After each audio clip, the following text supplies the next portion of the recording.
안녕하세요. 실천닷컴 공무원과학의 박태훈입니다. 지난 시간에 우리가 판의 구조에 대한 내용들 쭉 살펴봤었죠. 자, 오늘은 페이지 452쪽 지표면의 변화부터 시작을 하겠습니다.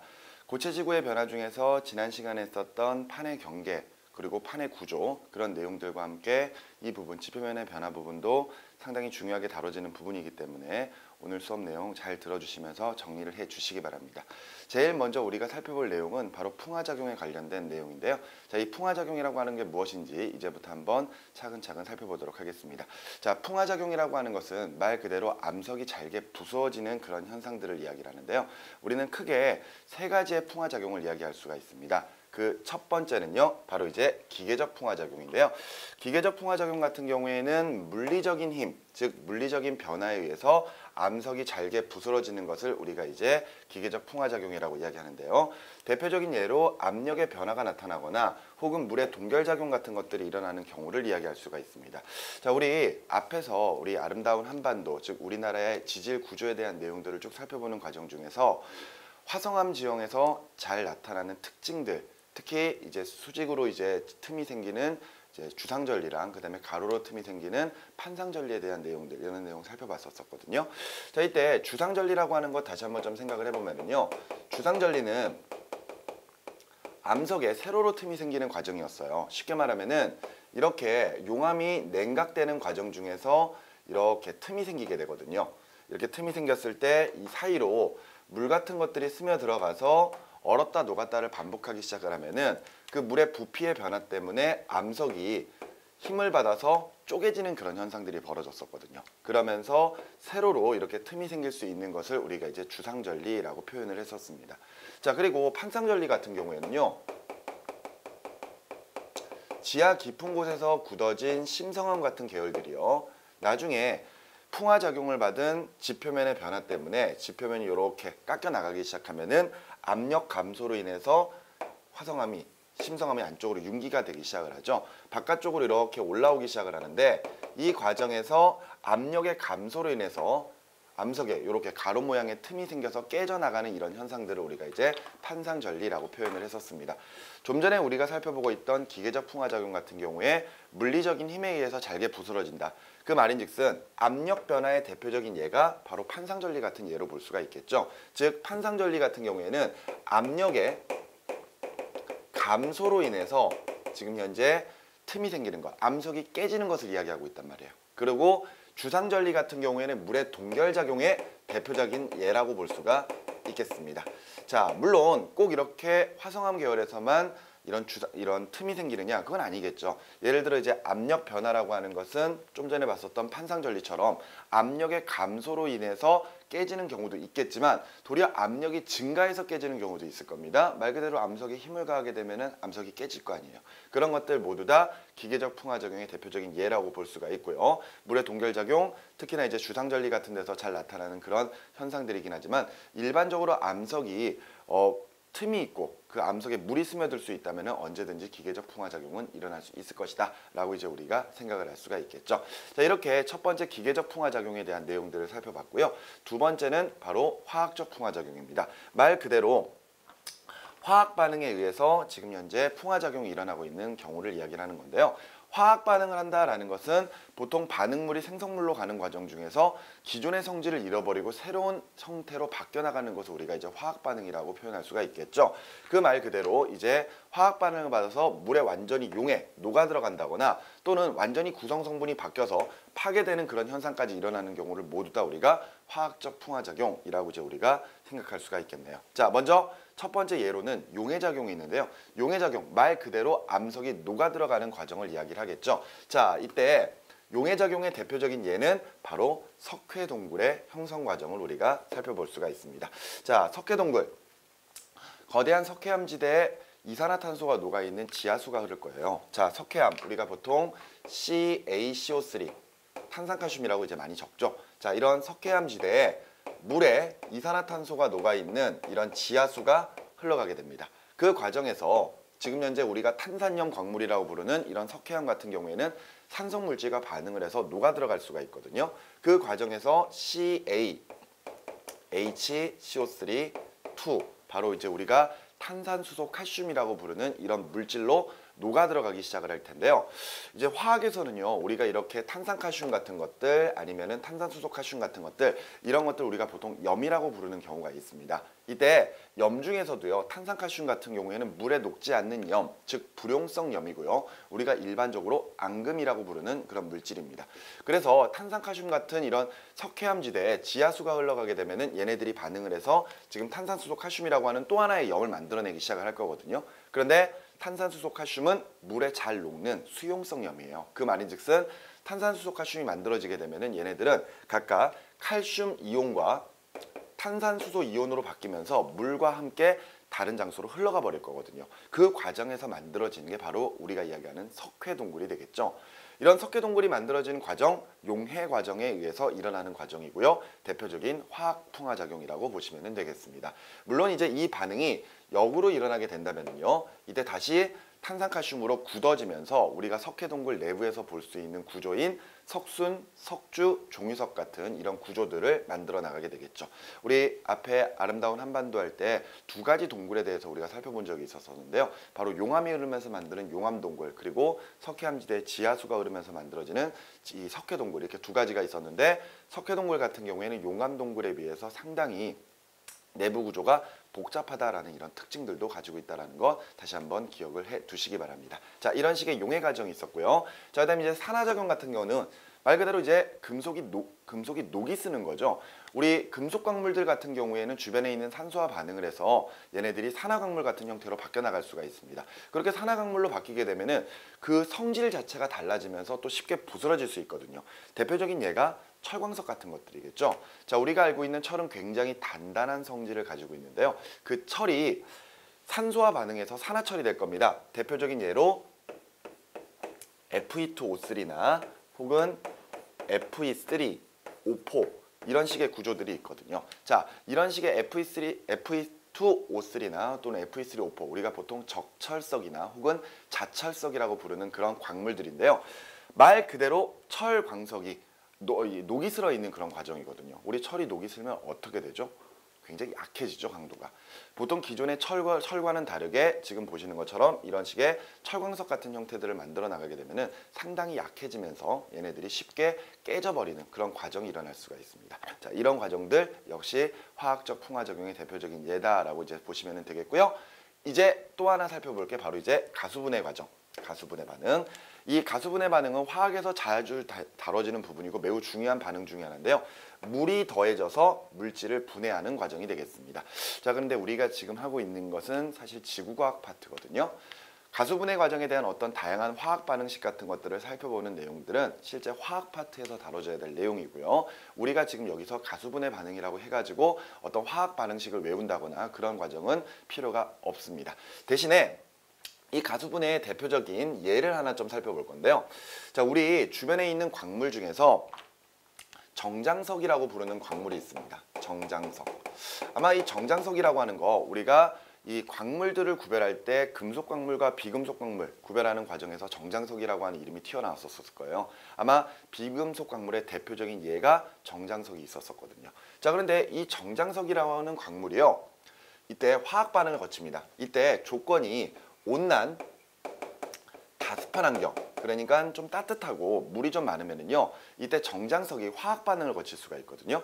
그 화학 반응을 통해서 만들어질 수 있는 게 바로 고령토가 되겠습니다. 아, 그렇죠. 바로 이제 우리가 도자기의 재료라고 하는 이런 고령토 같은 것들이 만들어질 수 있어요. 지금 정장석이 고령토로 바뀌는 이 반응이 바로 가수분해 반응입니다. 즉, 물을 더해서 얘네들을 어떤 물질들을 분해해 나가면서 새로운 성질을 가지고 있는 또 다른 암석 형태로 바뀌어 나갈 수가 있는 과정이거든요. 즉, 정장석이 고령토로 바뀌는 이런 대표적인 반응이 바로 가수분해 반응인데요. 이 가수분해 반응이 한 번에 일어나는 게 아니라 연속적으로 계속 일어날 수가 있습니다. 그 말인즉슨 이렇게 만들어진 고령토가요, 또다시 화학 반응을 거쳐요. 기존의 온난 다습한 환경보다 조금 더 고온 다습한 환경으로 바뀌기 시작하면은 이때는 알루미늄이 포함된 보크사이트라 같은 이런 광물로도 바뀌어 나갈 수가 있거든요. 역시 이 반응 역시 이 가수분해 반응의 대표적인 예가 되겠습니다. 즉, 정장석이 고령토로 바뀌었다가 고령토가 또다시 보크사이트로 바뀌는 반응, 바로 이 반응은 물이 더해져서 물질이 분해되는 과정에서 새롭게 다양한 종류의 암석이 만들어지는 이런 과정의 예라고 여러분들이 생각을 해주시면 되겠어요. 자, 그러면 지금 정장석, 고령토, 보크사이트와 같은 이런 가수분해 과정을 통해서 만들어지는 광물에 대해서 잠깐 좀 이야기를 했었었는데 앞에 있는 내용과 좀 연결을 해볼까요? 우리 지하자원 중에 에너지 자원이 있었고 광물 자원이 있었고요. 그리고 그 광물 자원에서는 금속 광물 자원이 있었고 비금속 광물 자원이 있었습니다. 그리고 그런 광물 자원들이 발견될 수 있는 장소인 광상이라고 하는 게 있었고요. 퇴적 광상, 화석 광상, 그리고 변성 광상이라고 하는 이런 광상들이 있었습니다. 근데 그때 우리 퇴적 광상에는 대부분 비금속 광물들을 많이 얻어낼 수가 있다 그랬고요. 화성 광상에서는 금속 광물들을 주로 얻어낼 수 있다라고 말씀을 드렸었거든요. 자, 그런데 지금 정장석이나 보크사이트 같은 경우에는 모두 다 비금속 광물 자원이에요. 비금속 광물 자원이기 때문에 주로 얻어낼 수 있는 광상은 퇴적 광상이 되겠죠. 자, 그런데 여기 나와 있는 보크사이트 같은 경우에는 알루미늄이 포함되어 있는 금속 광물이란 말이에요. 자, 여기서 혹시나 약간 의구심이 드는 그 학생들이 있을지 모르겠는데, 선생님 어떻게 정장석이나 고령토 같은 비금속 광물이 어떻게 금속 광물로 바뀌나요? 라고 이제 물어보는 친구들이 가끔 있거든요. 그런데 사실 정장석이나 고령토의 화학 성분을 보면은요, 그 안에는 비금속 광물만 있는 게 아니라 금속 광물들도, 금속 원소들도 포함이 되어 있어요. 그런데 다만 전체 암석의 비율 중에서 그 금속 원소들이 차지하고 있는 비율이 매우 적다라는 거죠. 즉 정장석에서 고령토로 가는 과정 중에 물이 더해지면서 어떤 성분 원소들이 빠져나오기 시작을 하고, 고령토가 또다시 보크사이트로 가는 과정 중에서 역시 계속해서 성분 원소들이 빠져나오기 시작을 합니다. 그러면서 보크사이트 같은 경우에는 기존에 이제 정장석이나 고령토가 가지고 있는 금속 광물들 중에서 특히 알루미늄 원소의 비율이 상당히 높은 그런 광물을 우리가 이제 보크사이트라고 부른다라고 생각을 하시면 되겠어요. 즉 이런 식으로 정장석이나 고령토도 금속 원소가 포함되어 있기 때문에 화학 반응을 거치게 되면은 보크사이트와 같은 금속 광물 자원으로 바뀌어 나갈 수가 있다라는 것. 자, 정장석이나 고령토 같은 비금속 광물 자원이 어디서 얻어졌다? 그렇습니다. 퇴적 광성에서 얻어집니다. 그런데 금속 광물 자원들은 대부분 다 이 화성 광상에서 주로 많이 얻어지긴 하지만 보크사이트는 어떻게 만들어지는 거예요? 그렇습니다. 정장석이 고령토로, 고령토가 또다시 보크사이트로 바뀌면서 얻어지는 광물 자원이거든요. 그렇기 때문에 당연히 보크사이트는 퇴적 광상에서 얻어낼 수 있는 그런 광물 자원, 금속 광물 자원이 된다는 거. 거기까지도 우리가 연결을 해 나갈 수가 있겠죠. 자, 이렇게 해서 지금 현재 우리가 두 가지의 풍화작용에 대한 내용들을 살펴봤습니다. 하나는 기계적 풍화작용이었고요. 하나는 화학적 풍화작용이었고요. 자, 그런데 앞서 풍화작용을 세 가지로 볼 수 있다라고 이야기를 했었거든요. 세 가지라고 말씀을 드리는 이유는 기계적 풍화작용이나 화학적 풍화작용 말고요. 또 하나의 풍화작용, 바로 생물학적 풍화작용이 있기 때문입니다. 근데 생물학적 풍화작용은 사실 어떤 생물체에 의해서 일어나는 그런 풍화작용이긴 하지만 기계적 풍화와 화학적 풍화에 포함되어 있어요. 자, 대표적인 예로 식물의 뿌리가 자라면서 암석을 깨트릴 수 있거든요. 자, 그건 역시 생명체가 하는 거니까 생물학적 풍화작용이라고 볼 수가 있겠죠. 그런데 암석에게 힘을 가해서 결과적으로 이 암석이 깨지는 과정이니까 그런 뿌리가 암석을 깨트리는 것은 기계적 풍화작용의 예라고 볼 수가 있겠죠. 자, 아니면은요, 동물의 배설물들이 암석을 녹이는 경우가 있습니다. 예를 들어 우리 새똥 같은 경우 보면은요, 하얀색의 그런 부분들이 있죠. 그 부분들 우리가 이제 요산이라고 부르는 그런 물질들인데 산성 물질이에요. 그래서 이런 요산 같은 것들이 금속 성분이나 아니면은 대리석 같은 것들과 닿게 되면은 이때 산성 물질이니까 걔네들과 반응해서 천천히 녹이는 과정들이 일어나겠죠. 그런 것들도 역시 생물학적 풍화작용의 예라고 볼 수가 있는 내용입니다. 그러면 그것들은 결과적으로 이 풍화작용에 뭐가 포함되느냐? 당연히 화학 반응을 하고 있는 거니까 화학적 풍화작용의 또 하나의 예라고 볼 수가 있겠죠. 자, 이렇게 풍화작용을 크게 세 가지로 볼 수는 있지만 실질적으로 크게 따진다면 두 가지로 가지고 우리가 구별할 수 있다는 것. 자, 이렇게 풍화작용에 대한 내용들을 정리를 해주시면 될 것 같습니다. 페이지 451쪽에 보시면 이런 풍화작용에 대한 어떤 조건에 관련된 그래프가 하나 나와 있습니다. 자, 그래프를 한번 살펴보면서 보도록 하겠습니다. 자, 요 그래프인데요. 자, X축은 연 강수량, 그리고 Y축은 연평균 기온입니다. 자, 그 말인즉슨 지금 현재 요 그래프를 봤을 때 여러분들이 주의해야 될 사항이 있어요. 자, 강수량인데요.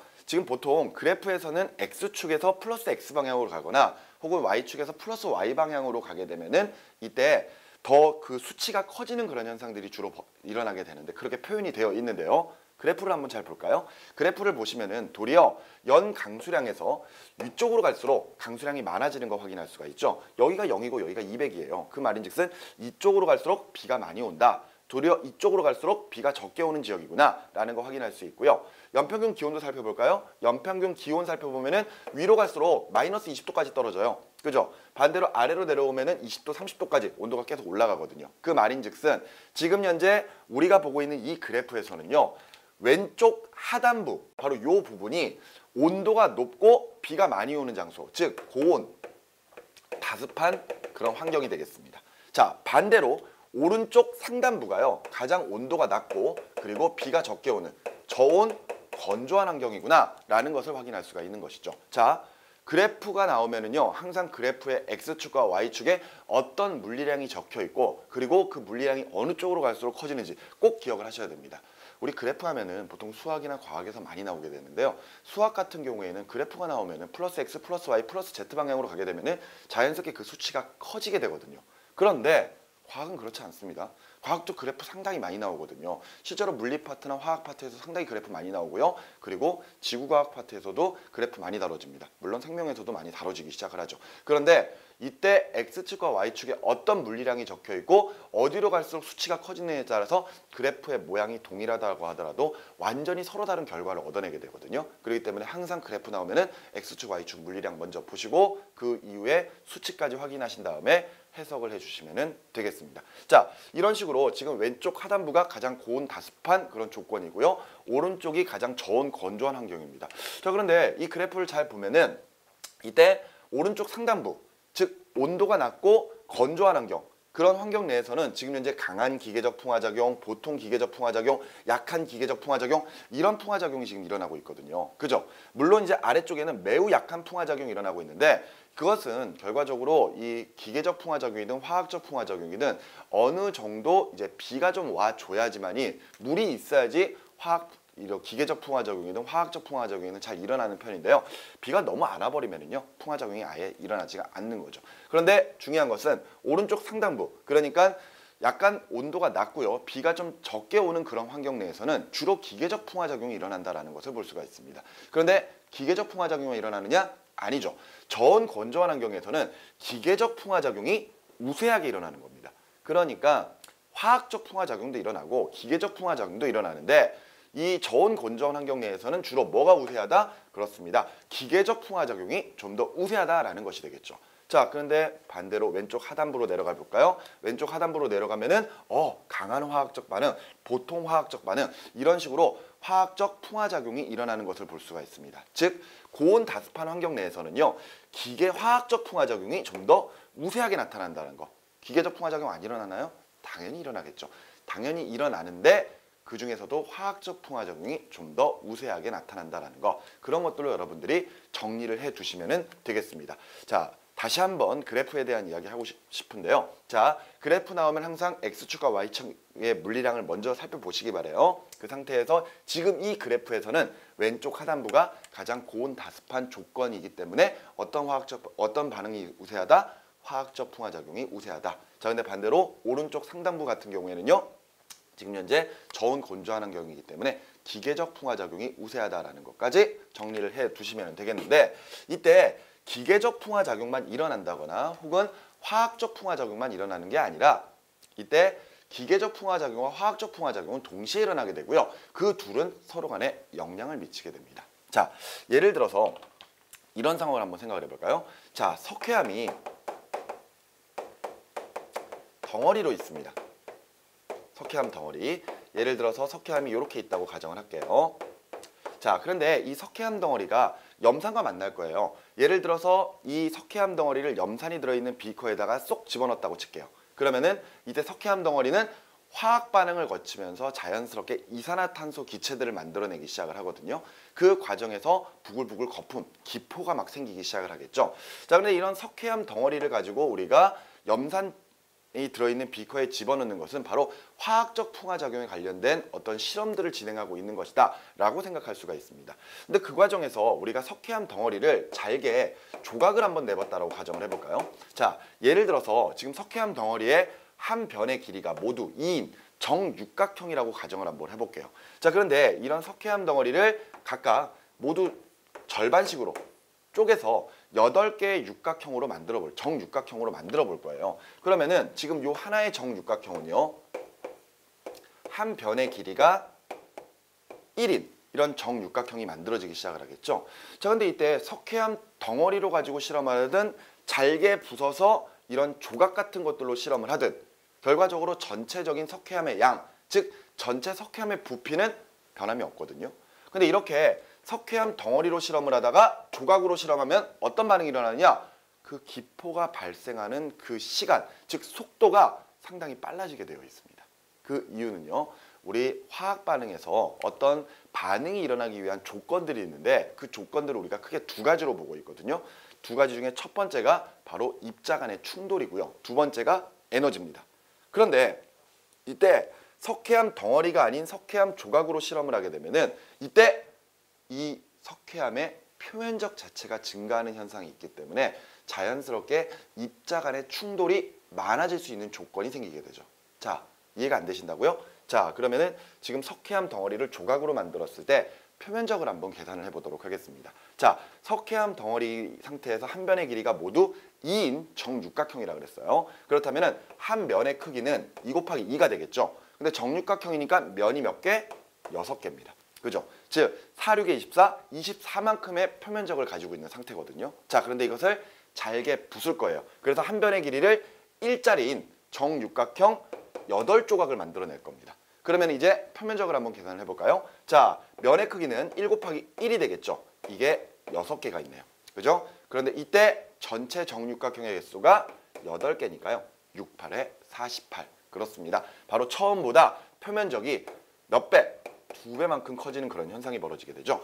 전체적인 부피는 동일하지만 이때 표면적 자체가 2배로 커져버리기 때문에 입자 간의 충돌 횟수도 그만큼 늘어날 수 있다고 볼 수가 있는 거죠. 그렇기 때문에 반응 속도가 빨라져서 기포가 더욱더 빠르게 발생을 하는 그런 과정들이 일어날 수 있는 겁니다. 자, 여기서 이야기하고 싶은 것, 바로 이때 석회암 덩어리가 염산과 반응하는 것은 우리가 기존에 봤던 풍화작용 중에서 화학적 풍화작용의 대표적인 예라고 볼 수가 있겠습니다. 자, 그런데 암석을 쪼개든 것, 덩어리를 조각으로 잘게 부숴주는 것, 이것은 기계적 풍화작용이죠. 자, 그 말인즉슨 어떤 장소에서 기계적 풍화작용이 일어나게 되면은 화학적 풍화작용도 더 우세하게 나타날 수 있다는 것, 둘은 서로 간에 영향을 끼친다라는 것, 그런 내용들을 바로 이런 내용에서 정리를 하고 싶은 겁니다. 자, 다시 한번 정리하자면요. 자, 저온 건조한 환경 내에서는 뭐가 더 우세하다? 기계적 풍화작용이 더 우세합니다. 그리고 이런 저온 건조한 환경에서 기계적 풍화작용이 일어나면요, 보통 암석이 잘게 부수어지면서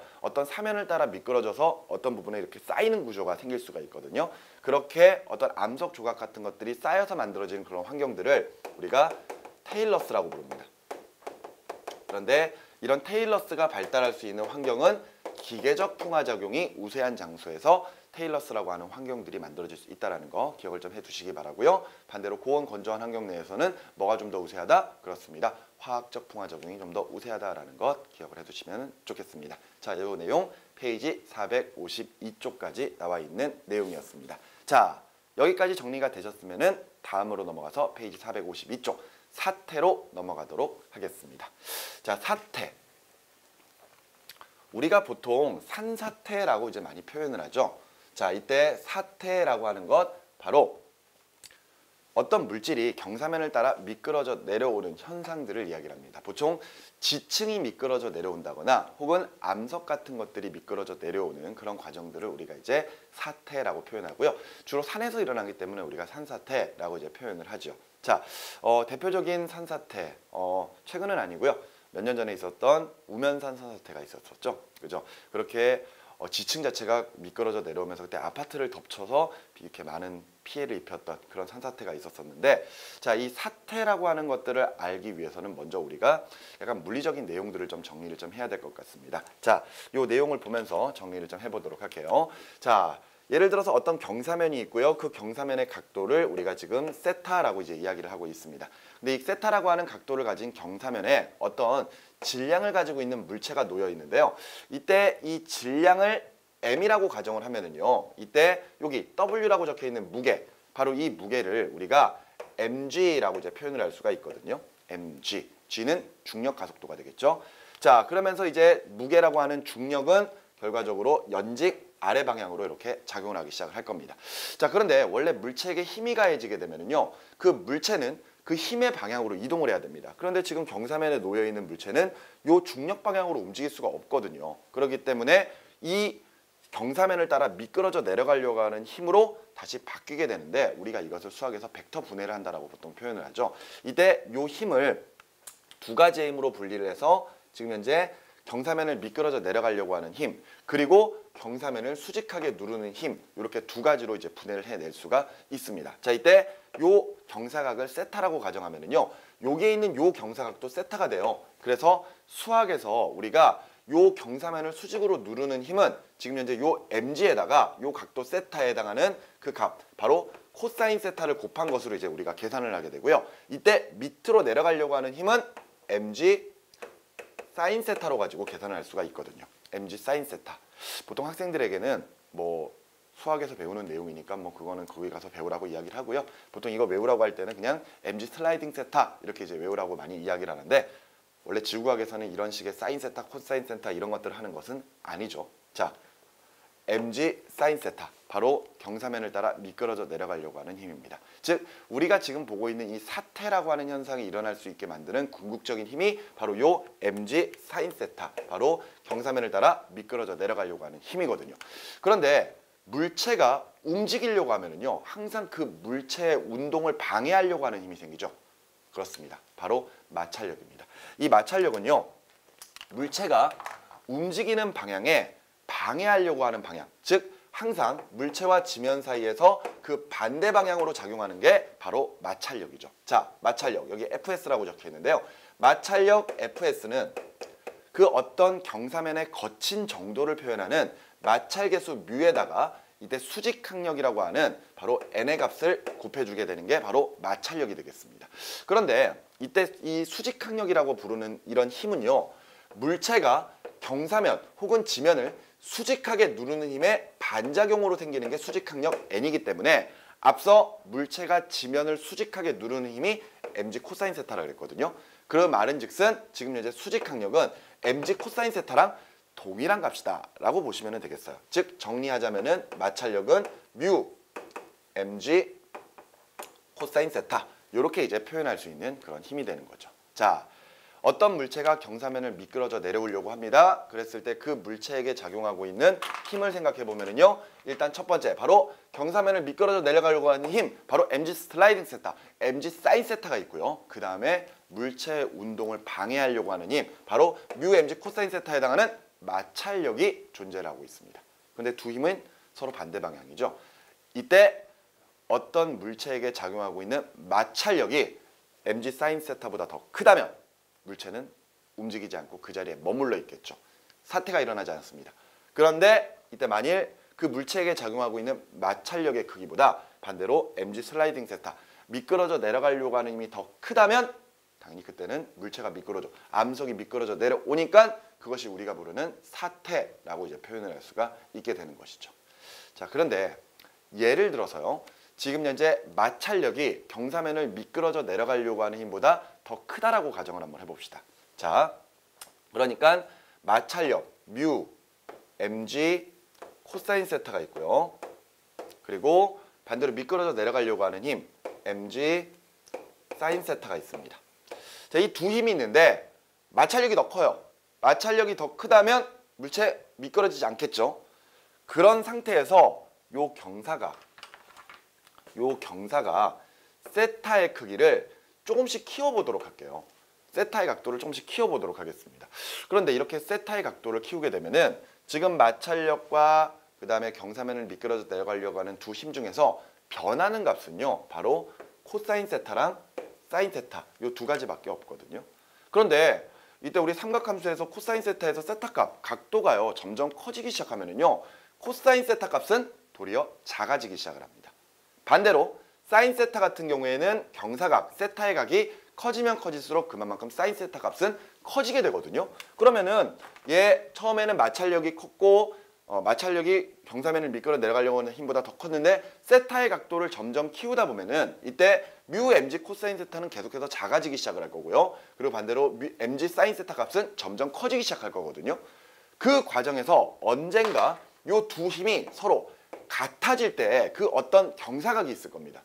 자, 지금 이런 식으로 경사각을 키우다 보면은 어느 순간에 뮤 mg 코사인 세타와 mg 사인 세타가 같아지는 그 순간이 있겠죠. 그랬을 때 그 세타의 각도, 그 세타를 우리가 안식각이라고 부릅니다. 안식각. 자, 안식각이 무엇이냐?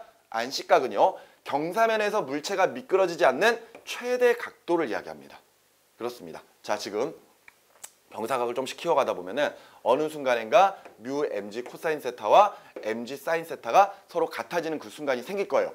자, 그 각도에서 각도가 조금이라도 더 커져버리게 되면은 코사인 세타 작아지고요. 그리고 사인 세타 값 커져버리겠죠. 그렇기 때문에 자연스럽게 경사각을 미끄러져 내려가려고 경사면을 미끄러져 내려가려고 하는 힘이 더 커져버리니까 그때부터는 사태가 일어나기 시작을 하는 거죠.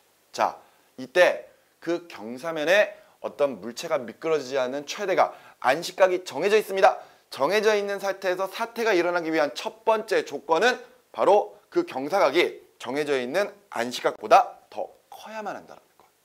자, 요게 지금 사태가 일어나기 위한 첫 번째 조건이 되겠습니다. 자, 그런데 이런 식으로 안식각이라고 하는 게 있을 때 그러면 이 안식각은 어떻게 정해질 수 있느냐?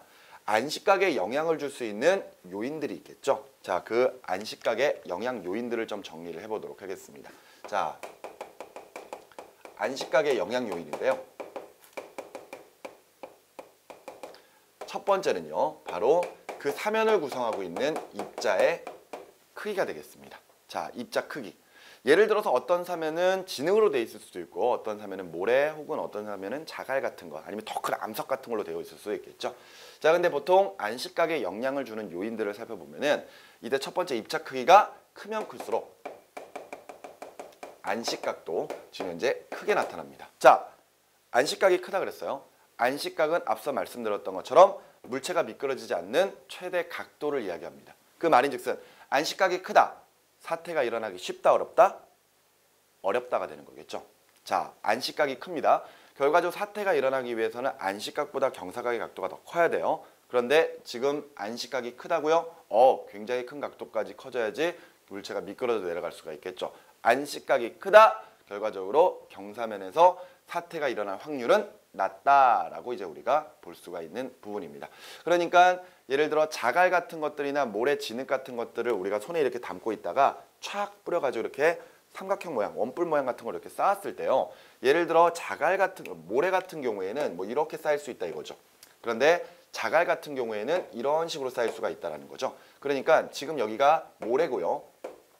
여기가 자갈 같은 것들을 쌓은 거라면은 지금 현재 안식각이라고 하는 것은 바로 요 경사면의 요 각도가 결과적으로 안식각을 의미하는 그런 각도라고 생각을 하시면 되겠습니다. 자, 무슨 말이냐? 지금 모래가 요 정도 각도까지 쌓여 있다라는 이야기는 요 정도 각도까지 쌓여 있다라는 이야기는 요 정도 각도까지는 지금 모래들이 미끄러지지 않고 버틸 수 있다는 뜻이에요. 버틸 수 있다는 뜻인데 그거보다 각도가 크면 아래쪽으로 미끄러져 내려왔다는 얘기가 되겠죠. 그런데 자갈 같은 경우에는 모래보다 경사각이 좀 더 크거든요. 그 말인즉슨 좀 더 큰 각도에서도 미끄러지지 않고 버틸 수가 있다는 이야기죠. 자, 이런 식으로 입자의 크기가 커지면 커질수록 일반적으로 안식각의 크기도 커지는 그런 현상들을 보여주게 되는데 보통은 실험을 통해서 여러분들에게 문제의 출제가 되기 때문에 뭐 그렇게 크게 걱정을 하지 않으셔도 됩니다. 그림을 보시면서 이해하실 수가 있을 것이고요. 대신에 이 각도가 뭐에 해당을 한다? 바로 안식각에 해당한다라는 것들 꼭 기억을 해 주시기 바랍니다. 자, 그리고 또 안식각에 영향을 주는 요인 두 번째, 바로 물 포함 여부입니다. 그 사면을 구성하는 입자 사이로 물들이 스며들어가기 시작하면요, 그 입자와 입자 사이에 작용하고 있는 마찰력이 작아지는 현상이 벌어지게 됩니다. 그러면 이때 물이 많이 포함될수록 결과적으로 그 입자와 입자 사이에 해당하는 그 작용하고 있는 저항력 자체가 굉장히 많이 줄어들고요. 물과 함께 쓸려 내려가 버리기 때문에 결과적으로 안식각이 작아지는 그런 효과가 생겨버려요. 안식각이 작아진다? 그렇습니다. 사태가 일어나기 쉬워진다는 이야기가 되겠죠. 자, 아까 입자의 크기가 커요? 안식각이 커집니다. 안식각이 커지면 그만큼 사태가 일어나기에는 어려운 조건이 되는 거죠. 그런데 반대로 물이 포함됩니다. 물이 많이 포함돼요. 그러면은 저항력이 작아지기 때문에 물과 함께 미끄러져 내려가 버립니다. 안식각이 작아져요. 안식각이 작아지게 되면은 사태가 일어날 확률은 점차 높아지기 시작을 하는 거죠. 자, 지금 보시는 것처럼 이런 식으로 어떤 안식각에 영향을 줄 수 있는 요인들에 대해서 지금 현재 쭉 설명을 해드리고 있습니다. 이것 말고도 예를 들어 지층 구조가 어떻게 되어 있느냐, 그런 경우에 따라서도 역시 마찬가지로 사태가 더 잘 일어날 수도 있고 일어나지 않을 수도 있습니다. 자, 그런 내용들은 뒤에 가서 사태의 종류에 대해서 우리가 살펴보면 다시 한번 이야기를 할 텐데요. 이때 앞서 이런 안식각에 관련된 것들, 입자 크기가 변할 때 안식각이 어떻게 달라지느냐, 혹은 물이 포함됐을 때 어떻게 안식각이 달라지느냐, 이런 것들은 기본적으로 어느 정도 사항들은 알고 있는 내용에서 보통 문제에서는 어떤 실험 등을 통해서 보통 우리가 다뤄가는 경우가 상당히 많습니다. 그런데 어떤 문제들을 보다 보면은요, 물 포함 여부에 관련된 이런 실험에서 물이 약간 포함되면 도리어 안식각이 커지는 그런 경우도 우리가 실험에서 볼 수도 있거든요. 무슨 이야기냐? 여러분들 바닷가에 가서 그 해변에서 모래성을 만든다고 가정을 한번 해보세요. 그냥 건조된 모래로 이렇게 막 쌓아봤자 성이 잘 안 만들어지거든요. 근데 약간 젖어있는 모래 같은 걸로 모래성 같은 것들을 만들면은 모래가 잘 쌓이지 않습니까? 모래가 잘 쌓인다는 것은 그만큼 안식각이 커지고 있다는 뜻이 되는 거거든요. 그런 경우에는 건조 상태보다 물이 포함됐는데도 불구하고 도리어 안식각이 커질 수 있네? 이런 상황을 우리가 생각할 수가 있는 거잖아요. 그렇습니다. 예를 들어서 점토로 이루어진 광물 같은 것들이나 기타 일부 어떤 특정 광물들 같은 경우에, 어떤 입자들 같은 경우에는요, 약간의 물이 포함되면 도리어 점성도가 증가하면서 얘네들의 안식각이 도리어 커지는 그런 경우도 있어요. 하지만 물이 많이 포함되면 결과적으로 안식각이 작아질 수밖에 없다는 거. 자연스럽게 흘러내려가 버리는 거예요. 물과 함께. 그러니까 그만큼 안식각이 작아질 수 있다는 거, 그런 것들을 기억을 해두셨으면 좋겠습니다. 자, 그러면 사태에 대한 종류가 어떤 내용들이 있는지 한번 살펴보도록 하겠습니다. 자, 사태는 크게 우리가 세 가지로 볼 수 있는데요. 유동사태라고 하는 게 있고, 그 다음에 미끄러짐 사태, 그리고 마지막으로 낙하사태, 이렇게 해서 크게 세 가지로 볼 수가 있습니다. 자, 제일 먼저 우리가 볼 것은 바로 유동사태거든요. 유동사태. 근데 우리 유동사태는 이렇게 좀 정리를 해주시면 될 것 같아요. 유동사태는 지층이 미끄러지는 것,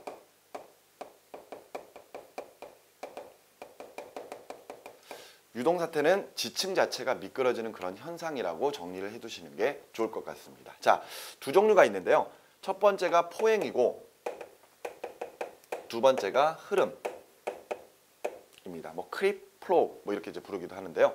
자, 포행이라고 하는 현상 보시면은요, 이런 경사면이 있어요. 경사면이 있는데 이 경사면에 물이 포함이 될 겁니다. 자, 지금 이 경사면에 뭐 비가 온다거나 지하수가 흐르거나 이래서 이제 물이 이렇게 싹 포함이 될 거예요. 그러면서 그 입자와 입자 사이에 그 빈 공간에 그 물들이 스며들기 시작을 할 거거든요. 자, 그런데 이제 한랭한 기후가 됩니다. 한랭한 기후가 돼서 그 물들 얼어붙기 시작을 해요. 근데 우리 물은 얼음으로 바뀌게 되면 자연스럽게 부피가 커지는 현상이 벌어지게 되죠. 그 말인즉슨 지금 현재 지층에 포함되어 있는 물이 얼면서 지층의 부피가 커지니까 지층이 팽창하기 시작한다는 겁니다. 근데 지층이 팽창하는데 어느 방향으로 팽창하느냐? 이때 경사면의 수직 방향으로 팽창을 해요. 경사면의 수직 방향으로. 자, 요 방향으로 팽창을 합니다. 자, 이렇게 지층이 팽창을 하는데 이후에 다시 온난한 기후로 바뀌어요. 온난한 기후로 바뀌게 되면은 물이 녹아 들어가기 시작하겠죠. 물이 녹으면 다시 부피가 줄어듭니다. 부피가 줄어드는데 물의 부피가 줄어들면 지층의 부피도 줄어들게 될 것이거든요. 그런데 앞서 팽창할 때 경사면의 수직 방향으로 팽창을 했죠. 그런데 이때 부피가 줄어들었을 때는 다시 얘네들이 원상태 지점으로 돌아가는 게 아니라 이때 중력 방향, 즉 연직 아래 방향으로 내려오는 이런 현상들이 벌어집니다. 자, 여기다가 다시 좀 옮겨서 그림을 그려보도록 할게요. 자, 이렇게 경사면이 있는데 경사면에 물이 포함돼요. 물이 포함된 상태에서 물이 얼어서 지층이 팽창된다. 그러면 이때 어느 방향으로? 경사면의 수직 방향으로. 근데 물이 녹았다. 그렇습니다. 연직 아래 방향으로 내려오죠. 자, 근데 또다시 얼었다? 경사면의 수직 방향. 그리고 또다시 녹았다? 연직 아래 방향. 이런 식으로 지층 자체가 천천히 오르락 내리락 하면서 천천히 미끄러져 내려오는 그런 현상들을 우리가 포행이라고 표현을 합니다. 포행. 아주 천천히 미끄러져 내려오는 거예요. 우리가 느끼지도 못합니다. 하루 동안에 일어나는 현상도 아니고요. 굉장히 오랜 시간에 걸쳐서 지층 전체가 천천히 미끄러져 내려오는 현상이에요. 그렇기 때문에 이 포행은 사실 산사태와는 관련이 없다라고 생각하시는 게 맞을 겁니다. 자, 아주 천천히 내려요. 우리가 느끼지도 못해요. 느끼지도 못하게 매우 천천히 내려오면서 지층 자체가 오르락 내리락 하는 그런 현상을 우리가 포행이라고 부른다는 거 이렇게 기억을 해두시면 되겠습니다. 자, 포행 이해되셨나요? 자, 그러면 두 번째 흐름 현상을 볼게요. 자, 흐름. 영어로는 플로우인데요. 자, 경사면이 있어요. 경사면이 있는데 자, 이 경사면의 구조를 좀 잘 볼까요? 지금 아까 포행이랑은 좀 다르게 흐름에는요. 요 안쪽에 요렇게 지금 선들이 그려져 있어요. 자, 이 선이 뭐냐? 바로 우리가 이제 아는 뭐 지층선, 그러니까 예를 들어 층리나 아니면은 예를 들어 단층선 이런 식의 구조라고 생각을 하시면 되겠습니다. 그러니까 쉽게 말해서 층층이 지층들이 쌓여 있는데 이 지층이 쌓여 있는 그 층리 혹은 땅이 끊어져 있는 단층선이 경사면과 나란한 경우입니다. 이렇게 나란하게 되어 있는 상태에서 지금 현재 이 부분에 물이 포함될 거예요. 물이 포함되게 되면은 그렇습니다. 저항력이 작아지게 되죠. 저항력이 작아지는 과정 중에서 요 위에 있는 요 지층 자체가 한꺼번에 빠른 속도로 확 미끄러져 버리는 이런 현상들을 우리가 이제 흐름, 영어로는 플로우라고 이야기를 하고 있는 겁니다. 앞서 포행이랑은 다르게요. 굉장히 빠른 속도로 지층 자체가 미끄러져 내려오는 현상이에요. 굉장히 빠르게. 자, 그러니까 우리가 이제 산사태라고 부르는 것들, 바로 이 산사태가 바로 요 흐름, 바로 이 흐름을 이야기합니다. 흐름을. 자, 예를 한번 들어볼까요? 자,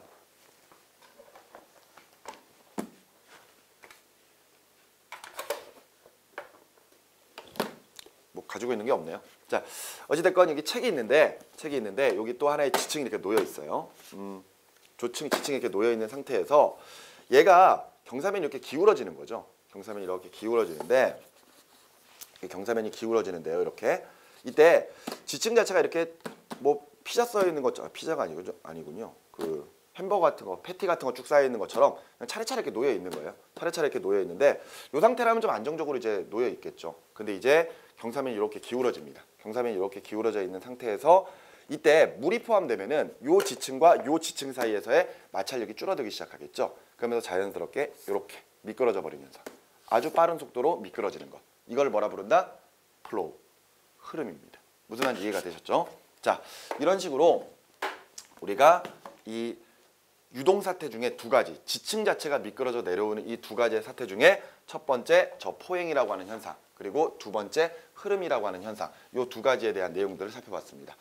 포행은 지층 자체가 천천히 미끄러져 내려오는 현상이에요. 오르락 내리락 오르락 내리락. 한랭한 기후였다가 온난한 기후였다가 한랭한 기후였다가 온난한 기후로 바뀌어야지만 저런 포행 현상이 일어날 수 있고요. 우리가 전혀 느끼지도 못할 정도로 매우 천천히 일어난다라고 말씀을 드렸었습니다. 자, 그리고 흐름, 플로우.